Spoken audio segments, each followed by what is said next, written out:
नाज़रीन, बुलेटिन के आगाज़ में अवां खे ॿुधायूं, सिंध रिलीफ फंड के नाले ते उस्तादनि जी पघारुनि मां जबरी कटौती ते स्टे ऑर्डर जारी किया वियो आहे।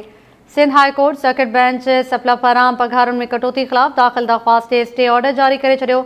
अदालत पारां चीफ सेक्रेटरी ऐं नाणे वारे सेक्रेटरी के 4 अक्टूबर ताईं जवाब दाख़िल कराइण जो हुकुम ॾिनो वियो आहे।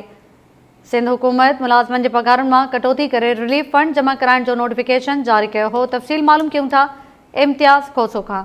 जी इम्तियाज़ खोसो।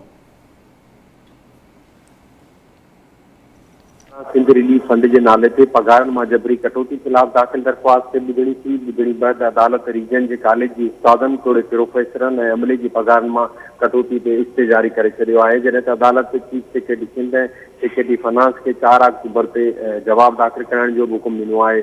सप्लाई हैदराबाद रीजन के सदर प्रोफेसर अनवर मंसूर मंगरियो पंहिंजे वकील इशरत अली लोअर मेरफत अदालत में दरख़्वास्त दाख़िल कराई हुई। उनमें इन्हनि जणायो त सिंध हुकूमत बरसात ऐं बोर सबबि मुतासिर थियल माण्हुनि खे रिलीफ फराहम करण लाइ सिंध रिलीफ फंड तहत सरकारी मुलाज़िमनि जी पघारनि मां कटौती जो ऐलान कयो आहे। 24 अगस्त ते अहिड़ो नोटिफिकेशन जारी कंदे उनमें जणायो आहे त जेके 17 ग्रेड खां मथे जा मुलाज़िम हूंदा अमलदार उन्हनि जी 5 ॾींहंनि जी पघार ऐं जेके 17 ग्रेड खां हेठि जा मुलाज़िम हूंदा उन्हनि जी 2 ॾींहंनि जी पघार कटे सिंध रिलीफ फंड में जमा कई वेंदी। इन दरख़्वास्त ते ॿुधणी जस्टिस महमूद खान ऐं जस्टिस अदनान करीम मेमन ते मुश्तमिल डिवीज़न बेंच कई। उनमें वकील अदालत खे जणायो त जणायल अमल बुनियादी इंसानी हक़नि ऐं आइन तोड़े कानून जी भञकड़ी आहे। हुकूमत मर्ज़ी खां बग़ैर कंहिं मुलाज़िम जी पघार नथी कटे सघे। इन लाइ इस्तदा कई वकील त दरख़्वास्त दाख़िल कराईंदड़ तोड़े इन खाते सां जेके रीजन में सलाहियल समूरा मुलाज़िम आहिनि उन्हनि जी पघार मां जबरी कटौती वारो फ़ैसिलो वापसि वठण लाइ नोटिफिकेशन ते स्टे जारी कयो वञे। अदालत